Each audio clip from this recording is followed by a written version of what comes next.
Todos los días, en alguna parte, en alguna casa, en alguna comunidad, mujeres y niñas son violentadas, abusadas y asesinadas por el hecho de ser mujeres. ¿Por qué sucede esto? Y más importante aún, ¿cómo podemos prevenirlo? Esto es Generación, un espacio informativo y de análisis para identificar y combatir la violencia, discriminación y desigualdad contra las mujeres. Una producción del Poder Judicial de Costa Rica con la colaboración del Colegio de Periodistas y Profesionales en Ciencias de la Comunicación Colectiva de Costa Rica. Generación. Bienvenidas y bienvenidos al podcast del Observatorio de Violencia de Género contra las Mujeres, una unidad de la Secretaría Técnica de Género del Poder Judicial de Costa Rica. Reciban un saludo desde el Colegio de Periodistas y Profesionales de la Comunicación de Costa Rica, órgano al que le damos muchas gracias por su hospitalidad y por el apoyo técnico que nos brindan. Yo soy Dixie Mendoza Chávez, encargada del Observatorio de Violencia de Género. Soy abogada, soy periodista y le agradecemos a todas las personas que nos siguen por medio de nuestro canal de YouTube, por Facebook, Instagram y muy pronto por Spotify.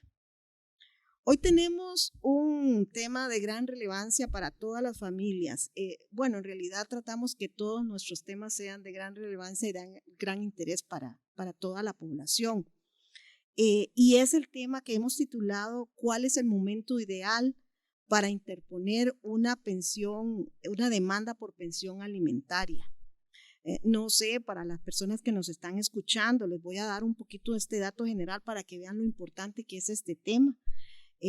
Según datos del subproceso de estadísticas y de depósitos del Poder Judicial, actualmente hay 184,204 procesos de pensiones alimentarias en el país. Y de esos, oigan ustedes, 50%, es decir, 92,314 procesos son pensiones alimentarias de menos de 100,000 colones. Y un 70%, 128,956 casos, apenas llegan a pensiones alimentarias de 150,000 colones. Y la pregunta que yo me hago al puro inicio cuando vimos estos datos es, ¿quién puede vivir con 100,000 colones o con 150,000 colones? Y aún así a veces se quejan las personas de las pensiones alimentarias. Es un tema realmente relevante para todas las personas que nos escuchan y hoy contamos para que nos ayude a interpretarlo y a ponerlo en su verdadero contexto con la presencia de la licenciada Gabriela Aguilar Herrera. Doña Gabriela es abogada, cuenta con una maestría en Derecho Constitucional y es especialista en pensiones alimentarias de la Defensa Pública. Bienvenida, Gabriela. Muchas gracias por aceptar nuestra invitación. Muy buenas tardes, doña Dixie. Encantada de participar en este conversatorio, especialmente para darle un buen contexto a las personas usuarias, que sepan cuáles son nuestros servicios. Sí, efectivamente es preocupante que se reparta pobreza en este país. La Defensa Pública atiende de este circulante que hablábamos casi un 75% de las personas usuarias y hemos detectado que estos montos muchas veces obedecen a situaciones de extrema pobreza, de gran necesidad, donde no ha podido optarse por un monto a veces mayor, y esto es muy lamentable porque esto tiene que ver especialmente post pandemia con la situación económica que está atravesando el país. Bueno, entonces ya vean que definitivamente es una persona que sabe de lo que estamos hablando y es perfecta para este tema. Vamos a comenzar con esto. Usted acaba de mencionar de que la Defensa Pública atiende el 75% de estos casos, ¿verdad? O que trabajan eso. Entonces eso me lleva, antes de que la gente pueda entender y escuchar lo que usted nos va a decir, ¿qué tiene que ver la Defensa Pública con el tema de las pensiones alimentarias? Es que normalmente cuando escuchamos de la defensa pública o en la forma tradicional como mucha gente posiblemente estaba acostumbrada, oía que la defensa pública muchas veces atendía los casos de derecho penal, pero aquí estamos hablando de derecho, ¿verdad?, de familia, de las pensiones alimentarias, que es una jurisdicción especial o particular. Entonces, tal vez si nos puede explicar qué tiene que ver la defensa pública con esto y por qué es importante antes de que entremos ya en materia sobre el tema de pensiones y todos los requisitos. Claro, yo trabajé muchos años en las prisiones de Costa Rica con adaptación social, también en el tema de ejecución de la pena, y detecté que cuando se entrevista a una persona en estas condiciones, el tema pasa por la pobreza y la ausencia de las figuras más importantes. Entonces, al no tener una persona lo básico, es muy probable que vaya a engrosar las filas de la prisión. Y si lo vemos, la mayoría son varones. Según las estadísticas de adaptación social, el 9% de las personas privadas de libertad son mujeres, que es una constante por décadas. En cambio, los varones van de manera rampante, son mucho más. La defensa pública es la parte preventiva de la defensa pública. ¿Por qué se involucró la defensa en esto? Inicialmente por una reforma que es la ley de pensiones alimentarias, por votos de la Sala Constitucional se amplió a familia, pero definitivamente hay un protagonismo y hay una demanda muy grande, porque si logramos cubrir y si logramos ayudar, aunque sea en poca medida, la mayoría son chicos y chicas representados por sus debidos progenitores, por un adulto que los represente. Creo que de alguna forma se podría paliar este fenómeno de creciente delincuencia y es pues una apreciación que podría ser más extendida en otro momento, pero sí, por ahí va el asunto. Eso es lo que tiene que ver la defensa con esto. Ahora bien, ¿qué hacemos? Porque se puede decir, bueno, entonces, ¿qué es lo que hacemos? Brindamos asesoría legal muy importante, gratuita, en todo el país. Y esta asesoría va desde la consulta inicial para ver si procede o no una demanda de alimentos hasta una sentencia definitiva. Y además de eso, no tramitamos solo demandas iniciales, sino una serie de procesos que se relacionan con el principal, como rebajos de pensión, aumentos de pensión, ayudarles, asesorarlas en materia de apremios y otra serie de cosas que más bien podemos abordar posteriormente. ¿Y a quiénes asesoran ustedes? Nosotros asesoramos generalmente a la persona actora.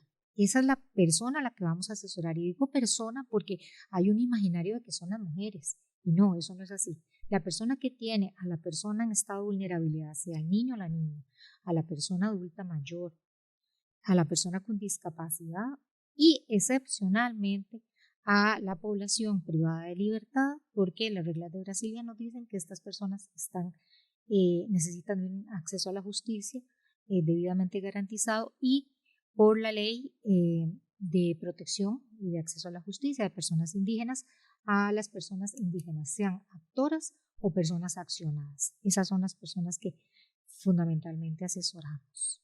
Ok, obviamente aquí hay un componente económico también, digamos, en el caso de las personas indígenas no está ese componente hasta donde yo entiendo, pero el resto, o sí, también tiene, no, en esto no, porque se parte de esta vulnerabilidad, hay una visualización de las particularidades de esta población y partiendo de eso, ya la ley garantiza ese acceso. Y en el resto sí tiene. En el resto sí se hace una pequeña entrevista para ver si estas personas, no es que se le va a negar el servicio a una persona con medios, pero sí, si se le va a dar prioridad a las personas que definitivamente tienen salarios.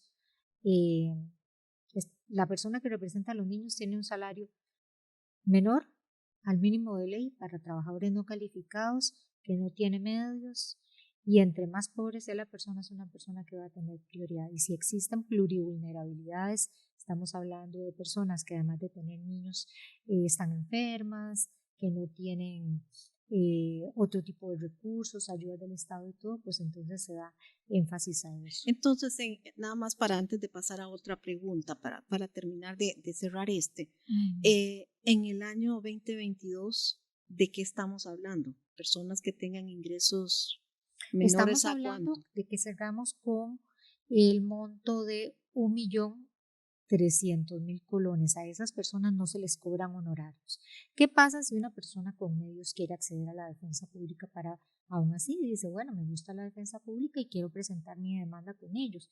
Lo que pasa es que después del 1.300.000 se les puede cobrar honorarios, pero ya eso no es por una decisión de los defensores, sino por una directriz superior que tiene que ver con lineamientos jerárquicos. Entonces, vamos a ver, en el año 2022, si alguien gana menos de 1.300.000 y está dentro de esos grupos de vulnerabilidad, puede eventualmente puede acceder y dependiendo de la entrevista se podría llevar su caso.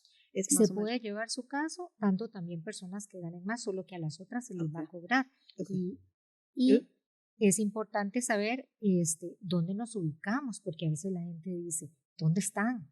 ¿En qué lado están? Damos servicio en todo el país, en las provincias, en los principales cantones, en los PISAP, que suena muy raro, pero son estas plataformas integrales de atención a la violencia que están entre Ríos y Quirres, La Unión, y además muy importante para que la gente sepa que nos pueden contactar en la página web, nos pueden contactar por teléfono, por WhatsApp, por fax e inclusive en personas que estén muy mal económicamente o muy mal de salud, si nos contactan por medio de una tercera persona, igual que ocurre en violencia doméstica, los defensores nos trasladamos a entrevistarlos y a redactarle la demanda. Bueno, excelente información solo en esta primera pregunta. Vamos con la segunda, doña Gabriela.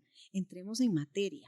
¿Qué es una pensión alimentaria y qué gastos se incluyen? Bueno, esa es una pregunta amplia, pero vamos a tratar de ser concretas. Cuando nosotros hablamos de pensión alimentaria, ya estamos hablando de estrados judiciales. Es una demanda que se establece en estrados judiciales, especialmente, generalmente, para hablar de términos generales, en un juzgado, ante un juzgado de pensiones alimentarias.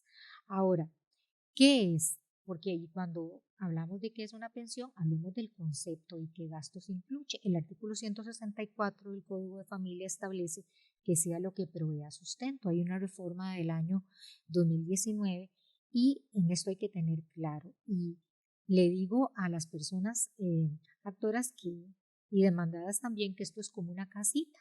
Muchas veces la gente dice, no, esto es solo la comida que los chiquitos se llevan a la boca. No, con 100.000, con menos de 100.000, ya a un chiquito se le puede dar, y más si es un bebé, el alimento. Eso no es cierto, porque engloba desde techo, acceso a servicios básicos, educación fundamental, todo lo que tiene que ver con la atención para capacidades especiales, vestido, calzado, artículos de aseo e higiene, esparcimiento y otra serie de aspectos más. Pero además de eso, hablamos de gastos extraordinarios que no están contemplados en ese artículo 164, pero sí derivan del 51 constitucional y del 37 del Código de la Niñez y la Adolescencia. ¿Cuáles son esos?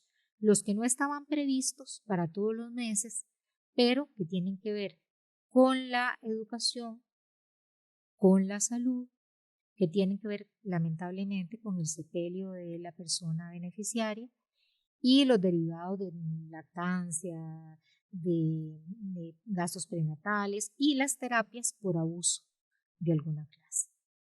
Esos son y van, como son derechos fundamentales, siempre tienen ese carácter de progresividad. Sí, la parte más difícil va a ser cómo probar todo eso, pero vamos poquito a poco, vamos con otra pregunta. ¿Quiénes son las personas obligadas? ¿A quién se le puede establecer una demanda por pensión alimentaria? Bueno, esa es una pregunta además de muy interesante, es de las que más se plantean a la hora de hacer las interrogantes por parte de la población usuaria en este servicio. ¿Sí? El artículo 169 del Código de Familia establece algo que se llama un poquillo raro, pero es el orden de prelación. Para explicarle a todos, porque la idea es que todo el mundo pueda comprender este concepto, es que primero vamos a votar a unas personas obligadas alimentarias que son las preferentes y después vamos como en una línea bajando y ya estas quedarían, por así decirlo, de últimas. Primero, los cónyuges entre sí. ¿Esto qué quiere decir? Que la pareja Hay una interpretación auténtica de una ley que entró a regir recientemente y que tiene que ver con votos de la Sala Constitucional, que es una reforma al artículo 245 y que permite que ya no sean solo esposos, pueden ser parejas. Y también esa reforma varió el tiempo de lo que se conocía popularmente como unión libre, entonces con 2 años ininterrumpidos de manera pública, con libertad y todo lo demás, estas personas también pueden acercarse a nuestros servicios sin necesidad de agotar otras instancias, de ir al juzgado de familia y demás. Pueden en sede de familia, porque eso es lo que dice esta nueva ley, es que pueden tratar de probarlo porque los alimentos son urgentes, tienen ese carácter de urgencia. Siguen los padres a los hijos menores o incapaces y los hijos a los padres, y después se habla de los hermanos a los hermanos menores e incapaces, de los abuelitos. Yo siempre les voy a decir así con cariño, los abuelitos a sus nietos, a sus bisnietos, y a la inversa, los bisnietos y los nietos a los abuelos. Esto siempre y cuando se haya agotado esa posibilidad de acudir a las personas que inicialmente son las obligadas. Sí, y bueno, ahorita entramos entonces en la parte de la... Se me olvidaba algo muy importante. Ahora el 6 de noviembre entró a regir una nueva legislación que permite, es un gran avance porque permite visibilizar a estos padres de crianza. Nuestro país cuenta con padres y madres de crianza. Cuenta con un grupo muy importante de personas solas que a la hora de constituir han creado un chico solas y a la hora o se quedan solas y a la hora de constituir o deciden ejercer la maternidad o la paternidad de esa manera, y a la hora de tener un compañero o compañera sentimental, pues simplemente esta persona es invisibilizada a la hora de alimentos. La legislación cambia y les dice no, hijos e hijas ustedes también tienen obligación con los padres y madres de crianza. O sea, que no es necesario que haya un documento de adopción. No, incluso una abuelita puede decir, mi bisnieto vive conmigo, no me está ayudando, me lo dejaron chiquitito y resulta que yo lo he visto siempre. Yo tengo que demandar primero a mi esposo, a este, al otro. Bueno, si usted es viuda, si sus hijos son mayores, porque es una señora, ya se tiene bisnietos muy grande, que los hijos no pueden colaborar y vive con este chico, puede hacer. Solicitarle una pensión para este chico. Para este chico, este bisnieto. Pero no pues en su calidad de bisnieto, sino en su calidad de que ella fue la madre. Varía el orden de prioridad, porque ya él no pasa a ser un bisnieto, que es casi que de los últimos en este orden para pedir pensión, sino que pasa a ser de los segundos. Y en caso de una viuda o una madre soltera, que es un término arcaico, pero para que nos entendamos, esta persona puede demandar directamente a ese bisnieto, pero en calidad de hijo de crianza. Esto desde el 6 de noviembre de este año. Sí, esa es otra parte que también se las trae, ¿verdad? Porque Claro. puede suceder de que, y es común que escuchemos algunos casos donde dice, mi padre o mi madre nunca me vio, ¿verdad? Y después, ya muchos años después, cuando ya esa persona es una profesional o algo así, entonces ellos vienen o ellas le solicitan una pensión alimentaria, y entonces por eso es que a veces, digamos, la institución de la pensión alimentaria a veces es criticada por ese tipo de casos, ¿verdad? Pero obviamente es un asunto que se tiene que demostrar y tiene que haber mucha discusión en los juzgados, ¿verdad? Lo que pasa es que hay un artículo en la ley de pensiones alimentarias que se les advierte siempre a las personas que van a demandar, en el sentido de que si en sentencia se logra acreditar que no había derecho, existe la obligación de devolver las pensiones recibidas. Entonces no es una situación que deba tomarse con esa ligereza. Y se les debe advertir a estas personas. Siempre, como cualquier cosa, se presta para abusos, pero la idea de visibilizar a estos padres de crianza con esta nueva reforma es que hay padres consanguíneos que nunca vieron por estos chicos y chicas y han sido las parejas que entraron a conformar parte de los núcleos familiares posteriormente, quienes han honrado ese compromiso. Entonces es tratar de tutelar esto. ¿Cómo? Mediante prueba. Inicialmente ya tendríamos que extendernos mucho en la provisional, pero bueno, eso nos da pie a la otra pregunta, que entremos ya un poquito sobre cómo presentar los trámites que hay, los requisitos, el tiempo de duración, todo esto, para ver si podemos entrar en esta materia. Claro. Muy importante saber dónde, porque la gente dice, bueno, pero ¿a dónde voy? A la oficina de defensores públicos más cercana a su localidad, porque le corresponde o donde usted vive o usted puede elegir donde vive la parte accionada. Ahora, puede ir al juzgado contravencional y de pensiones alimentarias, y si no existe o no está la persona que va a tomar un abogado, ¿verdad? O abogada de la defensa pública, que hemos tratado de extender el servicio todo lo que podemos, le deben tomar la demanda. ¿Sí o sí? Aunque no esté la defensa pública. Igual, vamos a ver, si no necesita los recursos de la defensa pública y alguien quiere establecer la demanda, también puede utilizar un abogado particular o puede ir. Supuesto, y es formal este trámite, ¿se requiere de eso o es como un recurso de amparo que la gente va y lo escribe en cualquier papel? La persona tiene toda la libertad de hacerlo por sus propios medios. ¿Por qué? Es mejor el patrocinio letrado, porque las mujeres y hombres que acuden, o en general nuestros usuarios, los que acuden a pedir alimentos, han vivenciado violencia de todo tipo. Entonces hay una vulnerabilidad, hay un temor, hablaremos más adelante de los mitos, y es mejor que vayan acompañados por alguien que además, en términos generales, no le va a cobrar por el servicio y le va a tratar de dar acompañamiento, no solo como abogados, sino también como seres humanos y como personas que estamos ahí para apoyarnos. Entonces van, encuentran el lugar. Exactamente. ¿Y qué es lo que se necesita? Nosotros, la defensa pública, casi no pide requisitos, pero hay excepciones.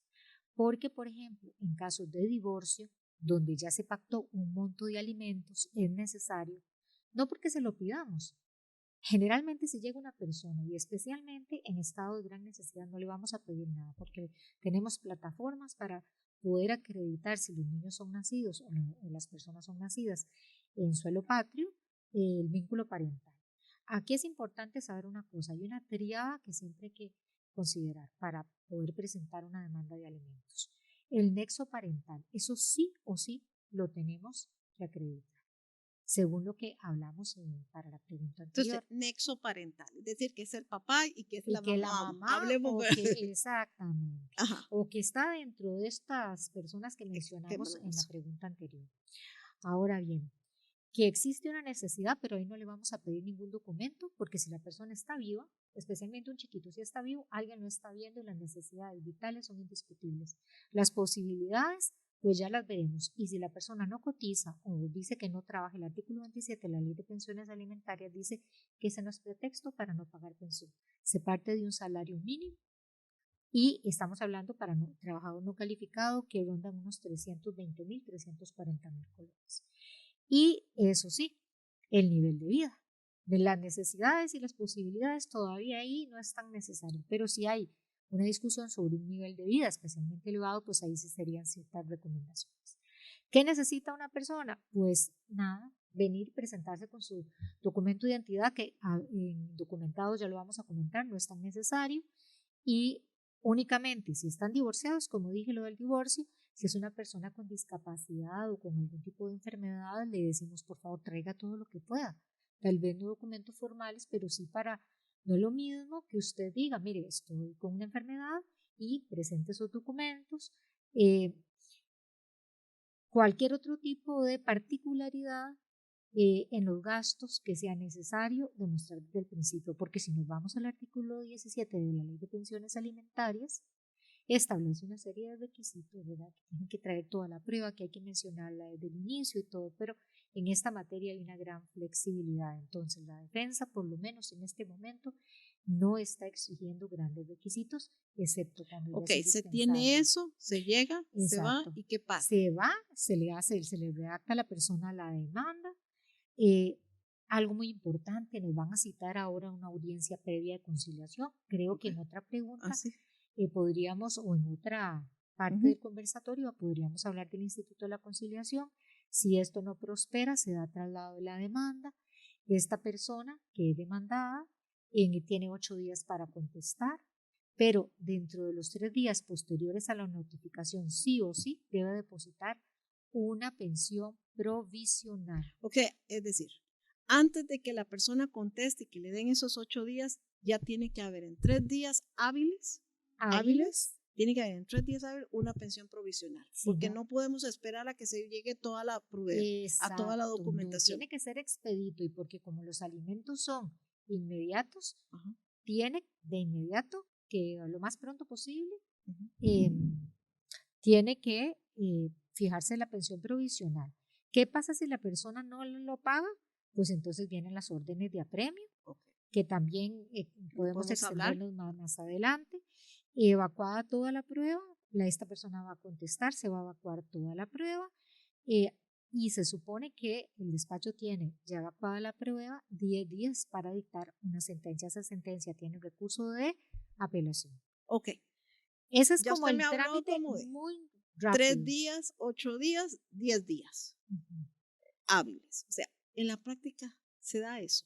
En la práctica puede ser mucho más expedito, mucho más largo. ¿Por qué? Porque puede ser que el caso sea complejo, se requieran estudios de trabajo social, pericias médicas, otra serie de variables, o pedir documentaciones que la parte, y especialmente si no tiene medios, no puede ir a traer una certificación de 3.000 y resto al registro. Entonces, mientras se hace toda la tramitología, puede ser que se extienda. Si la conciliación prospera, que hay un voto de la Sala Constitucional que dice que debe procurarse ese acercamiento previo en 10 días. Hay casos que en menos de un mes están saliendo con sentencia, porque ese acuerdo conciliatorio debidamente homologado por una autoridad judicial tiene carácter de sentencia.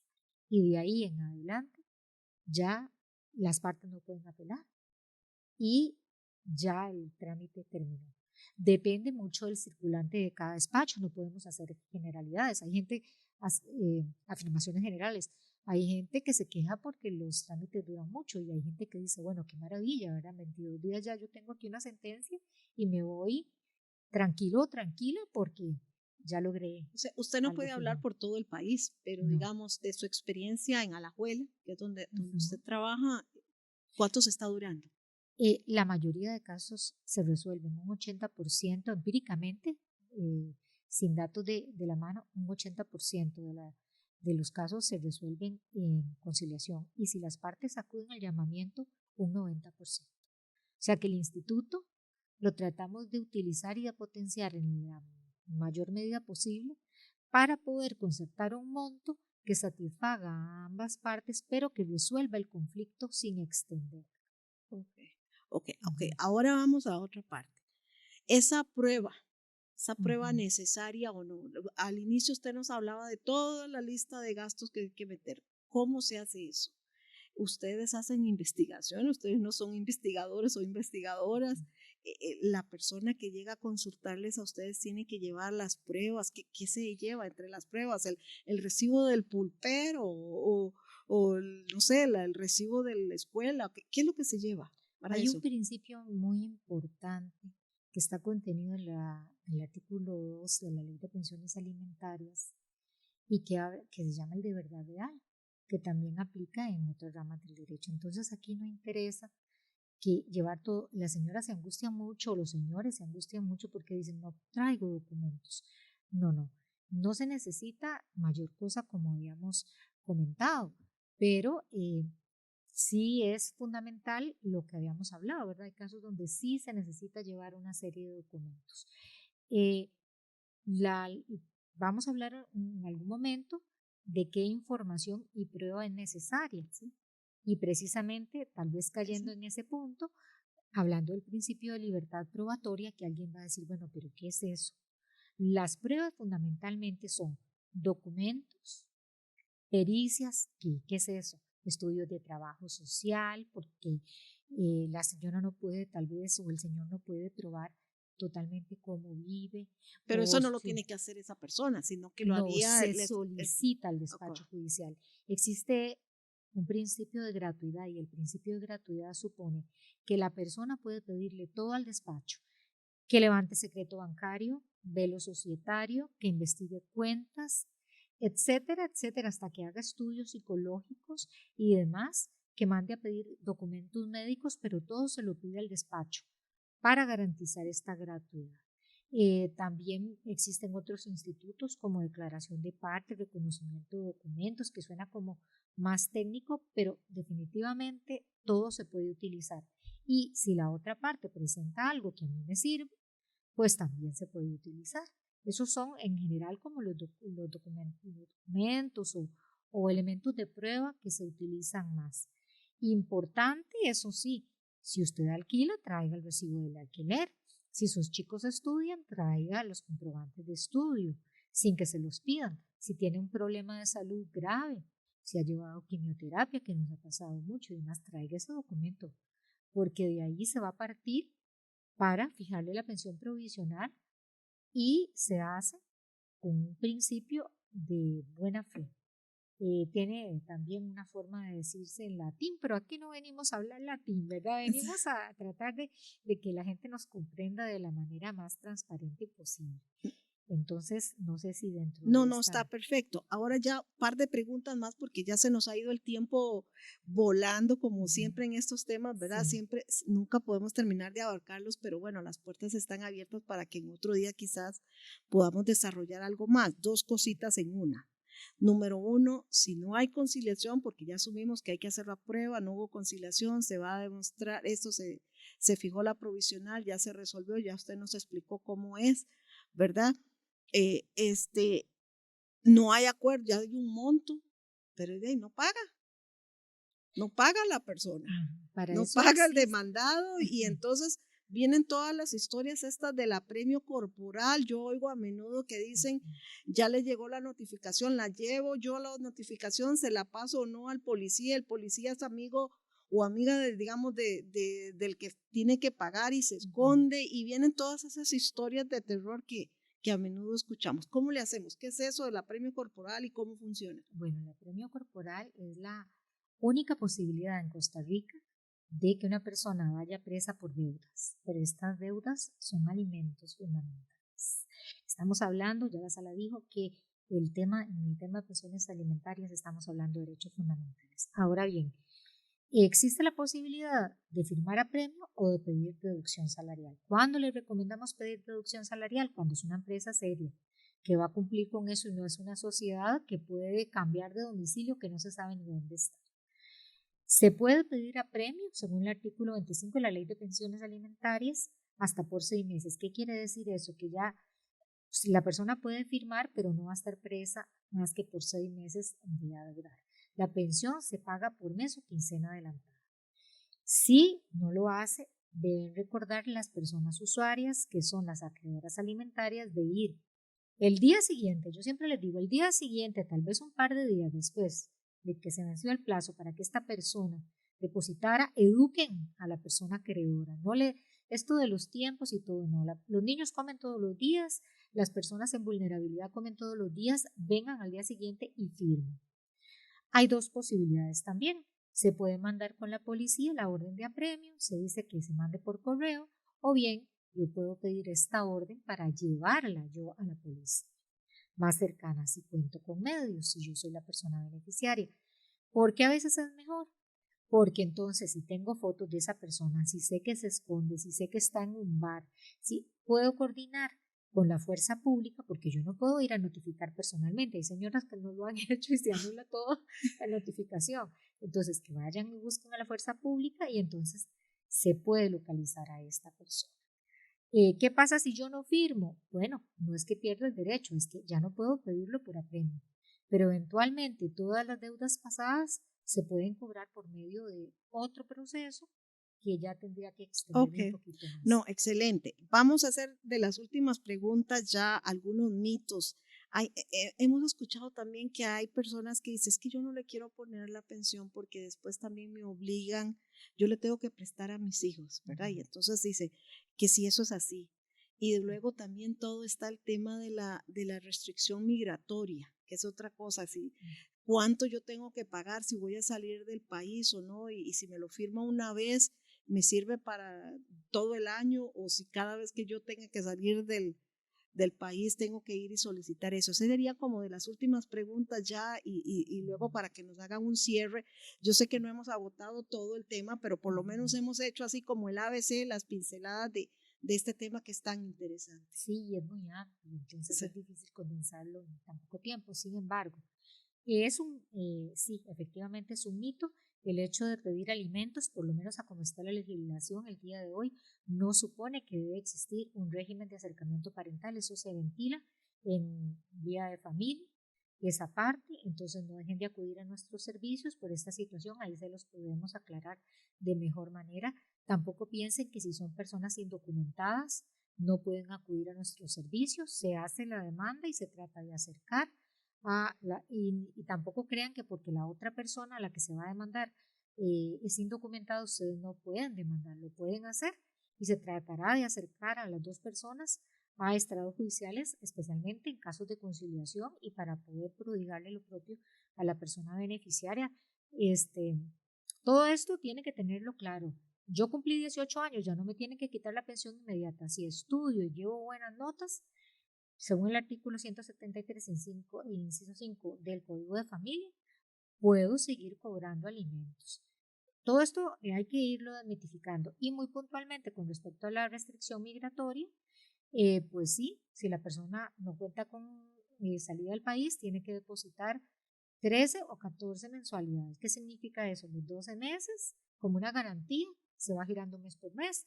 Tienen que pagar el aguinaldo y los gastos de entrada a clases si existen, y si no, otra posibilidad es que lleguen a un arreglo y que la parte demandada le pida a la parte actora que le dé permiso de salida por un tiempo, y esto también se estila hacer.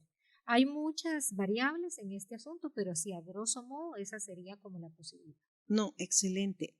Un mensaje final sobre este tema, que usted quiera hacer una reflexión antes de dar por cerrado este tema para volverle a invitar en otra ocasión, ¿verdad? No sé, doña Gabriela. Sí, no dejen de acudir a nuestro servicio. Recuerden, y se los digo a todos y a todas, este derecho no es de ustedes. Ustedes no tienen que sentir pena por acudir a nuestro servicio.